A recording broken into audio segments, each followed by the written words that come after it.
Gaza में Hamas से जंग लड़ रही इजरायली सेना को हिजबुल्लाह लड़ाकों से भी सामना करना पड़ रहा है।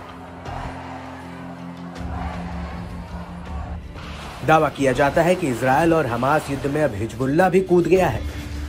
हिजबुल्लाह दक्षिणी लेबनान सीमा से इजरायल पर लगातार हमले कर युद्ध की आग को भड़का रहा है। हिजबुल्लाह दुनिया के सबसे खतरनाक आतंकी संगठनों में से एक माना जाता है। हाल में हिजबुल्लाह ने इजरायल पर बमबारी तेज कर दी है। हालांकि इजरायल भी दोनों मोर्चों पर मुस्तैदी से डटा हुआ है। इस बीच हिजबुल्लाह ने फिलिस्तीनियों और गाजा के समर्थन में इजरायली सेना के खिलाफ 10 खतरनाक अभियानों को अंजाम दिया। हिजबुल्लाह ने इजरायल के खिलाफ ऑपरेशन की शुरुआत कर शनिवार सुबह 9 बजे 2 बुरकान रॉकेट के साथ कोबरा हिल पर हमला बोला। दोपहर 12 बजे रॉकेट हथियारों का उपयोग कर अल धैरा साइट के पास इजरायली कब्जे वाले सैनिकों को भी निशाना बनाया। दोपहर 2:30 बजे रामिया साइट को निशाना बनाया। शाम 4 बजे ऐता अल शाब शहर के खिलाफ इजरायली हमले के जवाब में बुरकान रॉकेट से जार बैरक को निशाना बनाया गया। इसके बाद इजरायल के कब्जे वाले लेबनानी शीबा फार्म्स में 2 इजरायली साइटों पर हमला किया गया।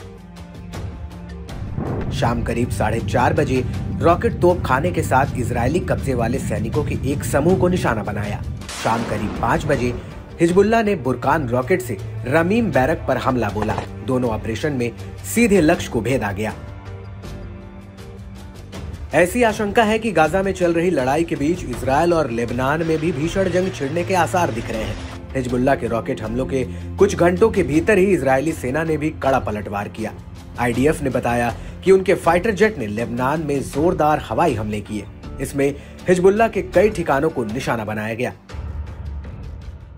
इस बीच हिजबुल्लाह लड़ाके की मौत पर हिजबुल्लाह नेता ने इजरायल को कड़ा संदेश दिया।